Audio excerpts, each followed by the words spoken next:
Friends ఈరోజు వరకు వచ్చేసి నేను బెడ్డింగ్ వేసిన రూమ్లకి అంతా నేమ్ చేసుకోవడం అన్నమాట బాత్రూమ్లకి. ఇంకా దానికి తీసి తక్కువ ఉంటే సిగరెట్ చేసుకొని సిమెంట్ కలుపుకొని స్టార్ట్ చేసాం వరకు. ఆ తర్వాత వచ్చి ఇక రూమ్లో సిమెంట్ వేసేసాను 2 రూముల్లో.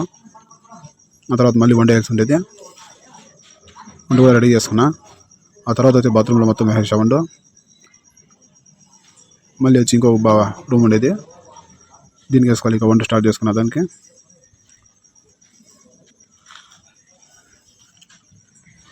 దీన్ని కూడా కంప్లీట్ చేసుకుని ఇక బయట మెటికల్ అయితే ఉండాలి, దానికి రెడీ చేసుకుంటున్నాను సిమెంట్గా. నేను ముగ్గురే చేశాను ఈరోజు, మా వాళ్ళతో పట్టుకొని ఇద్దరితో పని నేను. సరే మెటికల్ ఫెన్సింగ్ చేసా దానికైతే. ఆ తర్వాత దానికి వంట వేయాల్సి ఉండేది. అంతా ఇంకా బంద్ చేసుకుని వచ్చి దానికి స్టార్ట్ చేసుకున్నాక అది కంప్లీట్ అయిపోయింది వంట వేసేది. ఇంకా నెక్స్ట్ వచ్చి వంట రూమ్లోకి వెళ్ళాను. వంట రూమ్లో కాస్త పని ఉండేది, ప్లాస్టింగ్ చేయడం అంట. దాన్ని కూడా కంప్లీట్ చేసుకున్నా. చాలా లేట్ అయితే అయిపోయింది ఈరోజు. ఓకే ఫ్రెండ్స్, ఇది ఈరోజు నా పని. నెక్స్ట్ వీడియోలో కలుసుకుందాం. బాయ్.